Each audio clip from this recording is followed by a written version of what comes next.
Assalamualaikum warahmatullahi wabarakatuh. Salam sejahtera untuk kita semua. Semoga Bapak, Ibu semua, para fungsionaris DPD selalu ada dalam lindungan Allah Subhanahu wa taala, diberikan kemudahan dalam kelancaran dalam mengemban amanah di Partai Gelora, dan mudah-mudahan apa yang kita harapkan semua, kemenangan Partai Gelora di 2024 akan kita wujudkan dan akan kita capai bersama.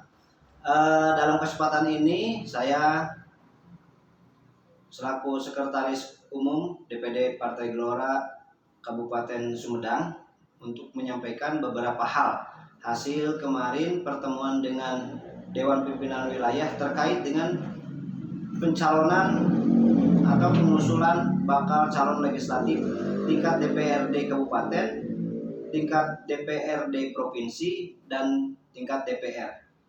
Perlu rekan-rekan fungsionaris pahami bersama bahwa untuk tahap kedua ini, untuk tingkat tahap pertama di tingkat DPD Kabupaten Sumedang, bahwa kita akan mengusulkan para bakal calon anggota legislatif, dan kami membuka wabil khusus diperuntukkan untuk para fungsionaris DPD dan para ketua DPC yang akan ikut serta dalam kontestasi di 2024 untuk mendaftarkan diri sebagai bakal calon legislatif, baik untuk tingkat DPRD Kabupaten, DPRD Provinsi maupun pusat. Dan nanti untuk tahap kedua yang akan kita laporkan atau Dewan Pimpinan Wilayah Provinsi Jawa Barat itu 50% dari jumlah bacaleg dari tiap-tiap DPD itu harus sudah terpenuhi untuk tahap keduanya. Dan untuk waktunya mungkin nanti akan ada surat edaran lagi dari DPW. Dan tentunya untuk proses pencalegan ini sudah disertai dengan peraturan partai dari DPN. Di peraturan DPN ini memuat tentang sistematika dan aturan-aturan untuk proses pencalonan atau untuk proses penjaringan bacaleg. Jadi belum pada tahap penetapan calon, apalagi misalkan ke penetapan nomor. Karena penetapannya ini berjenjang. Untuk DPRD Kabupaten Sumedang, DPRD Kabupaten itu ditentukan oleh DPW. Kemudian untuk DPRD Provinsi dan pusat itu ditentukan oleh DPN. Sehingga pada saat ini status kita hanya mengusulkan bacaleg. Ya, mudah-mudahan semua yang diusulkan bacaleg dari kita dapat masuk, dan tentunya juga pihak daripada DPW akan membentuk tim ad hoc untuk melakukan evaluasi yang berbasis dapil, sehingga kinerja daripada bacaleg ini dapat dievaluasi, dapat diukur, dan menjadi variabel penentuan apakah dia lanjut menjadi ditetapkan sebagai calon daripada Partai Gelora atau dicoret dari penetapan calon, tidak termasuk ke dalam calon. Jadi proses hari ini yang akan kita lakukan bersama adalah mendaftar sebagai bakal calon legislatif, baik untuk DPRD Kabupaten, DPRD Provinsi maupun pusat.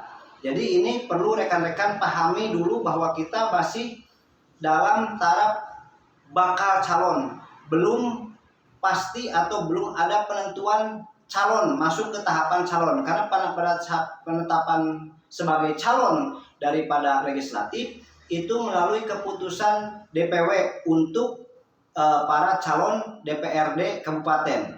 Sementara untuk calon DPRD Provinsi dan Pusat itu dilakukan oleh DPN yang evaluasinya berbasis dapil. Kemudian juga untuk persyaratan yang saya sudah lampirkan di surat edaran itu merupakan pertama atas azas supaya setiap bacalek memahami formulir-formulir yang akan nantinya secara resmi formulir itu dari KPU yang akan diisi oleh para calon yang sudah ditetapkan yang akan didaftarkan kepada KPU. Kurang lebih seperti itu. Itu pun saya melampirkan formulir-formulir itu berdasarkan daripada PKPU tahun 2018. Sementara untuk PKPU sekarang yang mengatur tentang formulir pendaftaran itu belum turun. Oleh karenanya, sebagai sarana latihan kita dan menyiapkan data dokumentasi bahwa jika kita dicalonkan oleh partai dan didaftarkan sebagai calon legislatif ke KPU, persyaratannya tidak beda jauh seperti itu. Hanya saja mungkin ada beberapa tambahan seperti misalkan surat dari pengadilan, kemudian surat kelakuan baik, kemudian surat dari BNN, keterangan bebas narkotika dan nafsa. Nah itu surat keterangan-keterangan yang dari instansi. Nah sementara mungkin untuk formulir yang diisi berdasarkan PKPU tahun 2018 kira-kira seperti apa yang sudah saya lampirkan di surat edaran bacalek yang sudah kami share kepada seluruh fungsionaris DPD dan DPC. Nah, itu rekan-rekan semua para pengurus DPD dan DPC ini mohon untuk dipahami ya, dipahami kita masih jauh kepada penetapan calon atau penetapan nomor, apalagi nomor. Itu nanti semua DPW yang akan menentukan. Sesuai dengan kemarin tanggal 19 Juni 2022 sekalian kita mengadakan AMI untuk tingkat pimpinan DPD, membahas juga dengan Bang Riko Marbun tentang pemenangan dan tahapan-tahapan pencalonan yang akan kita lalui. Yang pertama pendaftaran bacalek untuk tahap pertama ini mungkin kita 30% akan kita sampaikan kepada DPW. Kemudian nanti tahap kedua akan ada 50% pemenuhan kuota dari Perdapil itu akan kita setorkan juga. Dan yang tahap terakhir mungkin itu pemenuhan secara 100%. Adapun kalau memang di DPD Kabupaten Sumedang porsinya sudah sesuai dengan porsi tiap dapil, tentunya tidak akan ada pengurangan, tinggal ada penetapan saja. Tetapi kalau ada kelebihan orang yang kelebihan bacalek di beberapa dapil atau secara keseluruhan di DPD Kabupaten Sumedang, tentunya ini akan ada beberapa bacalek yang akan dicoret dan tentunya juga ini sangat berat bagi kita, bagi kami dari DPD Kabupaten Sumedang, tapi tentunya juga ini akan merujuk terhadap hasil evaluasi dan monitoring di lapangan yang dilakukan oleh tim ad hoc yang dibentuk oleh DPW. Nah, kemudian juga teman-teman para pengurus DPD untuk pencalonan bacalek dari luar fungsionaris DPD atau dari anggota atau dari tokoh masyarakat yang mau bergabung menjadi anggota Partai Gelora yang akan mencalonkan diri baik itu di kabupaten, DPRD kabupaten, DPRD provinsi maupun ke pusat, silakan untuk berkoordinasi terlebih dahulu dengan bangternya masing-masing, ya, bangter dapil masing-masing, sehingga pendaftarannya diketahui. Pendaftarannya bareng-bareng datang ke DPD sama-sama gitu, bukan berarti daftarnya ke bacalek, tetapi bukan berarti daftarnya ke bangter, tetapi para bacalek ini diketahui pendaftarannya bersama-sama oleh ketua bidang pengembangan teritorial masing-masing gitu, sehingga struktur organisasinya kita bisa jelas lah, struktur organisasinya jalan semuanya gitu.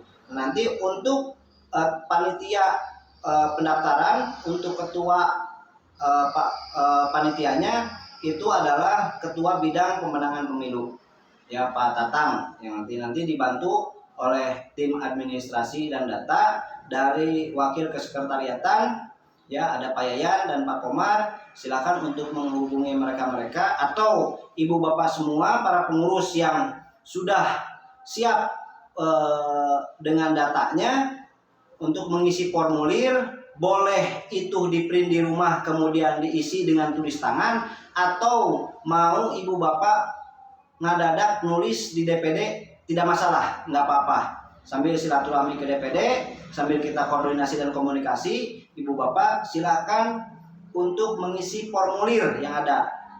Nah, kemudian kemarin ada beberapa pertanyaan terkait dengan persyaratan-persyaratan yang ditentukan dalam surat edaran. Di antaranya ada legalisir ijazah, ya.